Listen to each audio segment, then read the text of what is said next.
Hello. Hi, everyone. Thanks for joining today's live of our daily AI book reading, where we spend 30 minutes of our time to read one of those selected AI books that we tend to complete for the year 2025. If you are joining for the first time, my name is Henry Onowole. I'm an AI expert, an AI strategist, a responsible AI expert, an AI ethic impact assessment assessor. I'm a responsible AI expert, an AI governance expert.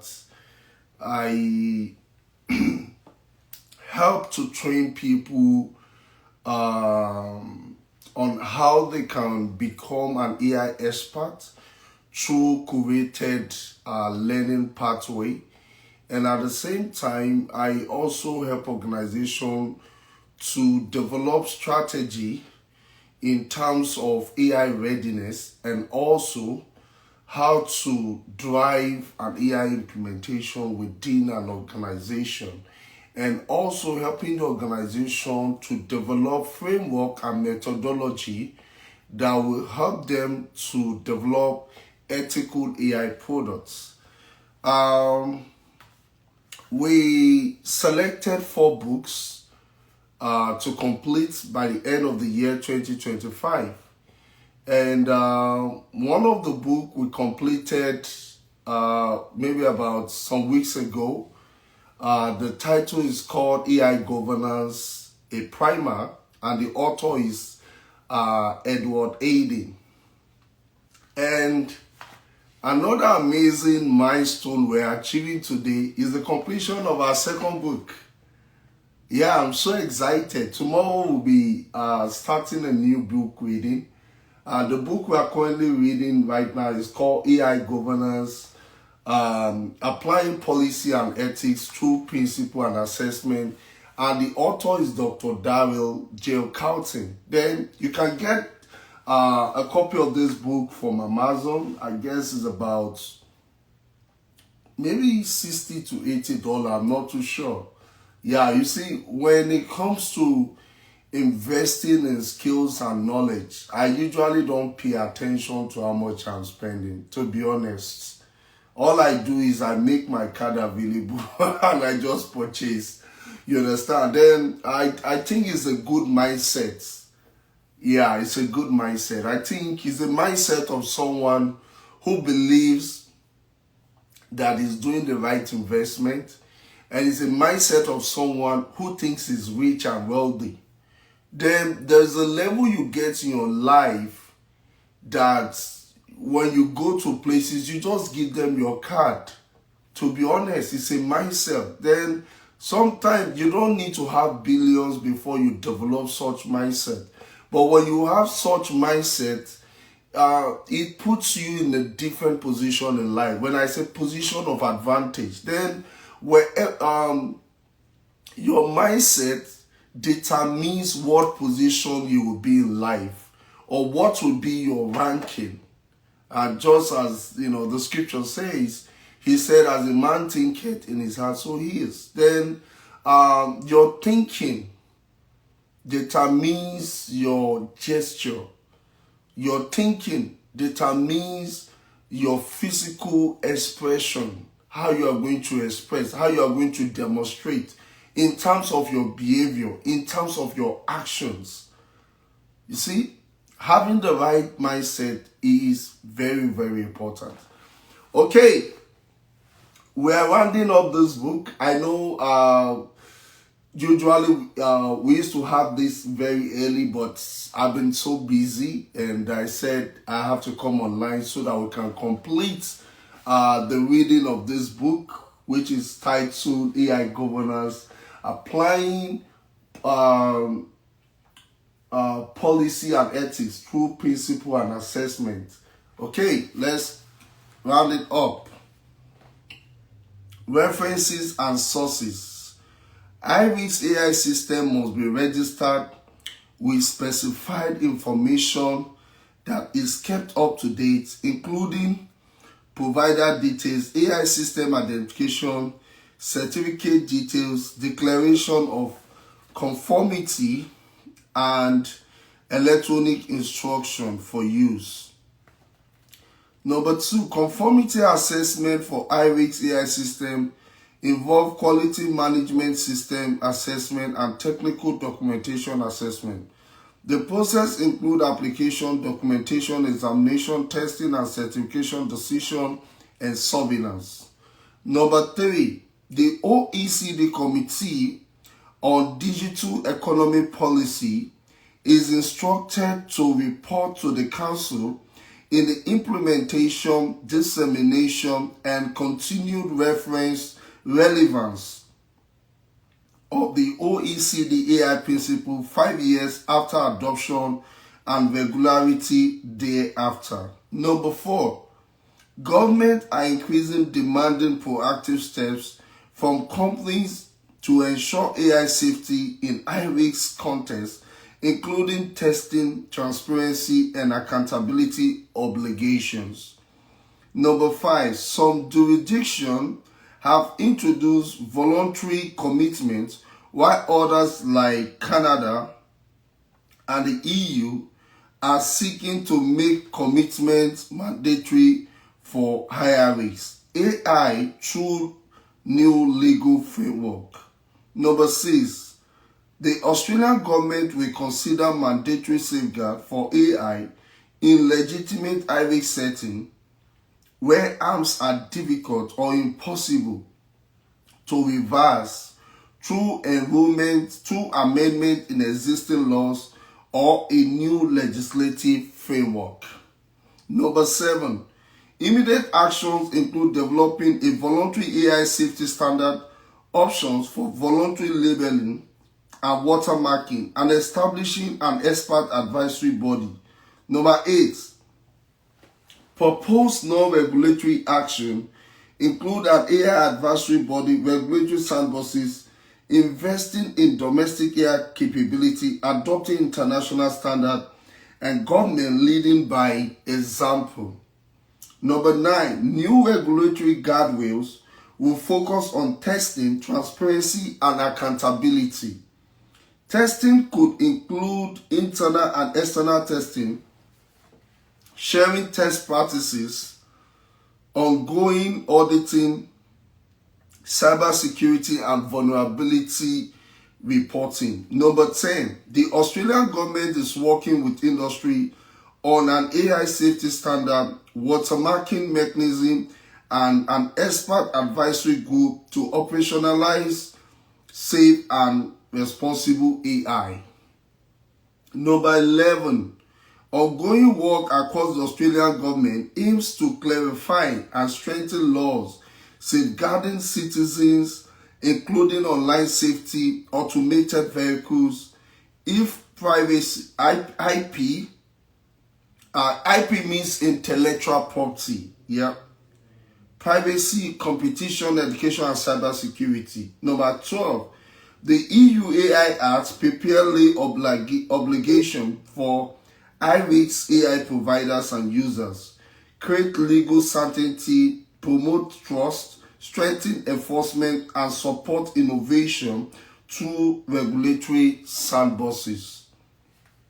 Number 13, relevant third parties should cooperate with high-risk AI provider and users to enable compliance. Standardization plays a key role in providing technical compliance solution. Number 14, high-risk AI systems are subject to pre-market conformity assessment generally carried out by the provider, except for remote biometric identification system requiring a notified body.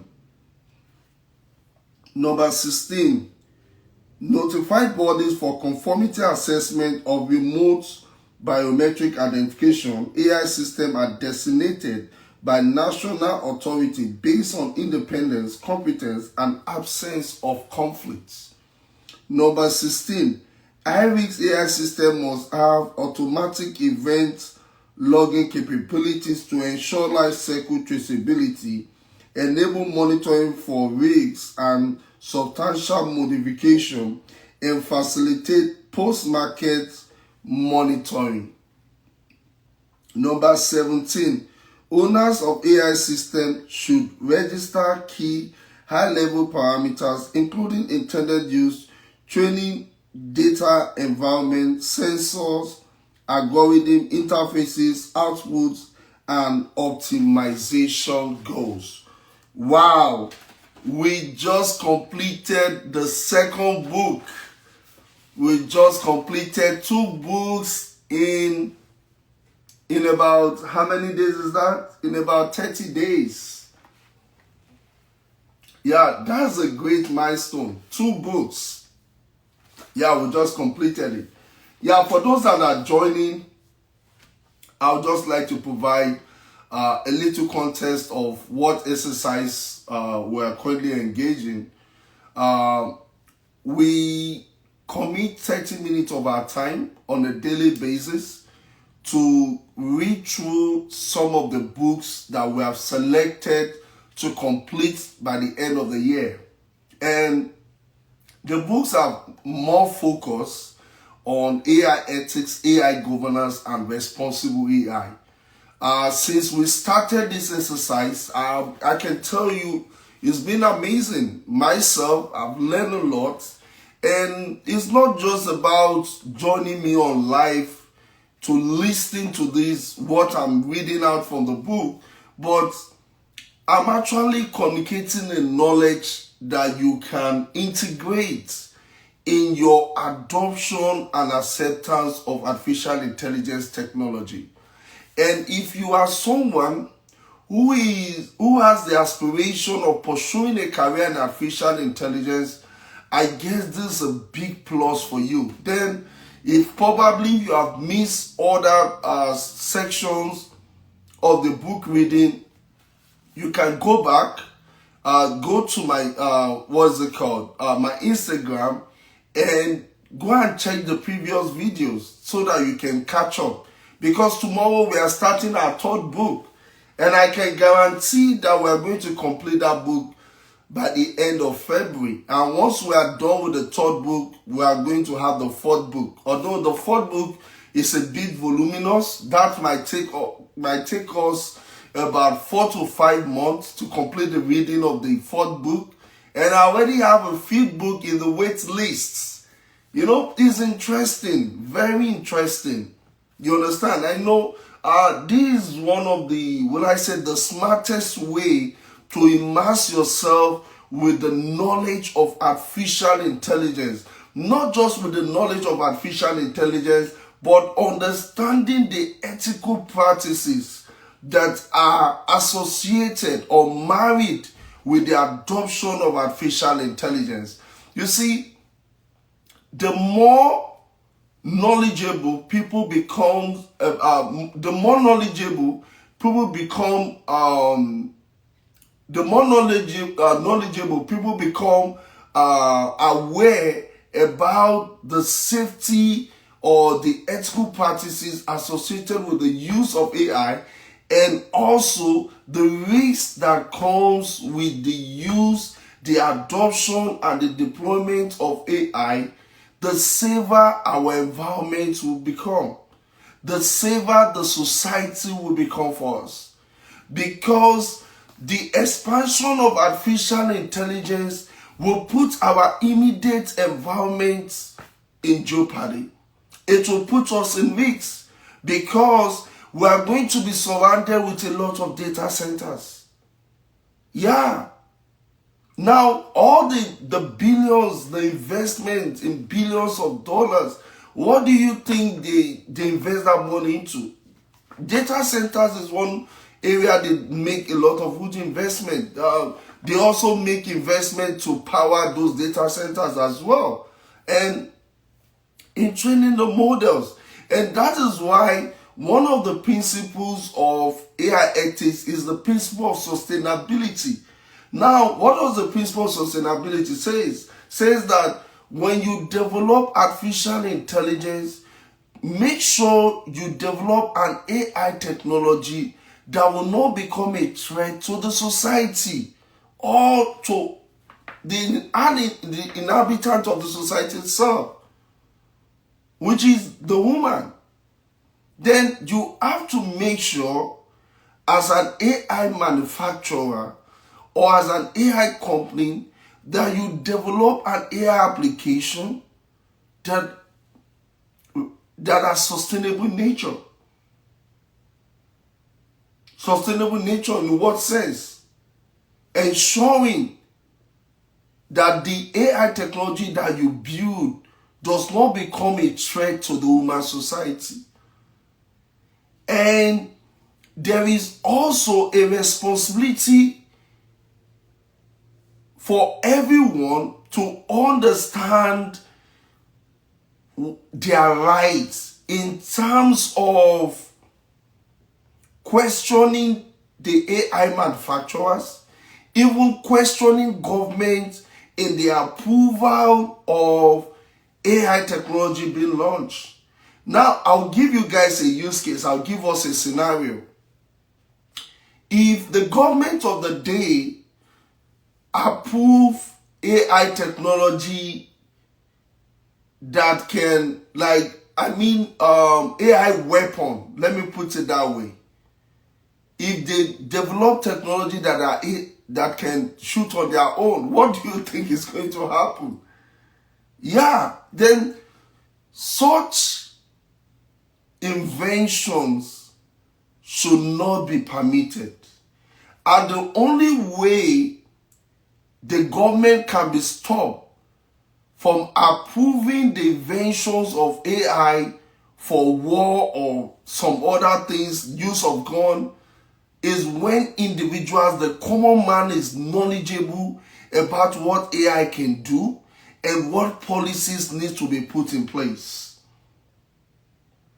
Just as I said the 30-minute book exercise that we have on a daily basis is to help deepen people's knowledge and to help create more awareness about what damage AI can do to the human society and what are the ethical steps that need to be adopted to make sure that the AI technology we are using does not later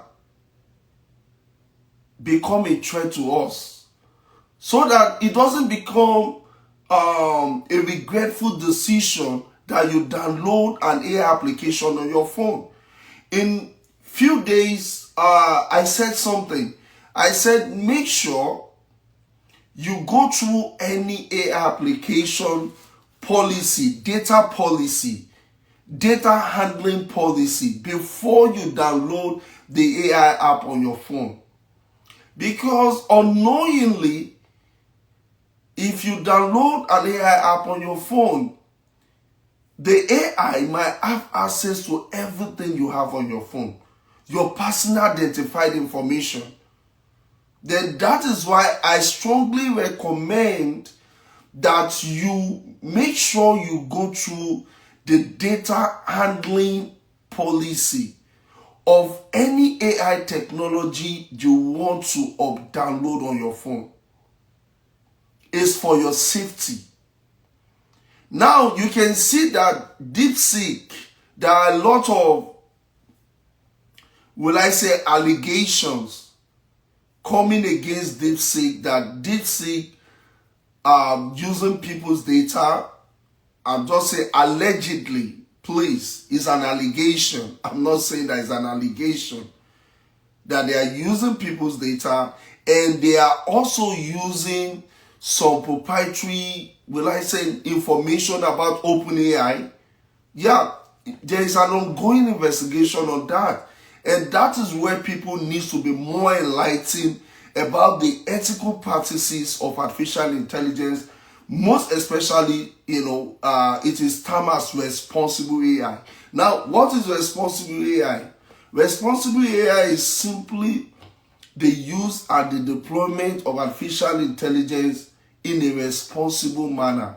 In a manner that the AI technology is transparent in nature, the AI technology demonstrates interpretability and explainability. The AI technology does not intrude into people's data privacy. There is no data intrusion. Where the AI technology also demonstrates robustness, trustworthiness. These are some of the features or the tenets or the principles of responsible AI. Now, when we have a deep and clear understanding about the principles of artificial intelligence or the principles of responsible AI or AI ethical principles, it will be safe for us to use AI too without any form of fear. And when ethical practices are put in place in the design and development of AI technology, our data will not be used without our consent. Right now, a lot of individual personal data are being used while they download an AI application on their phone. Those data are being used without their consent. And why? Because you are ignorant. And the only way to become knowledgeable or the only way to incorporate ethical practices in the use of your AI technology is to make sure that you understand what is the data handling policy of the AI tool you want to use on your phone or you want to download. Then when you begin to practice this, you will not become a victim of individuals that are selling their data without being paid for it. You are giving out your data free. Okay, this brings us to the end of today's teaching, daily book reading. I really appreciate those that have, joined the live every day to be a part of this 30-minute book reading. This is the book we are reading. It's called AI Governance. We just completed it today. Then tomorrow we'll be unveiling the third book for the year. Then I want you to give yourself an applause. We all did a great job, completing 2 books in just 30 days. And tomorrow we are going to continue the third book. Yeah, the first one, for those that are joining, you can get a copy of this book from Amazon. The first one was AI Governance, a primer, and the author is Edward Aiden. And now this second one we just completed today. The title is AI Governance, Applying Policy and Ethics Through Principles and Assessment. And the name of the author is Dr. Darryl Carlton. You can get this book from Amazon. Thank you for joining today's live. Please endeavor to share this live with other friends on all your active social media. Please share your thoughts, share your comments, create a little clips of a video stating what you gained from the 2 books that we recently completed and how do you intend to incorporate this into your personal life. And if you work for an organization or you're an AI professional, how do you intend to incorporate or integrate all these AI ethical principles that we have reviewed in these 2 books that we just completed. Thank you so much. Do have a great day. Tomorrow we are going to continue our teaching series on AI ethics. I will be talking about the principle of hyperparameter, which is one of the approaches in fine-tuning of model. Thank you. My name remains Henry Onowale. Do have a great day. Talk to you guys soon. Bye. Take care.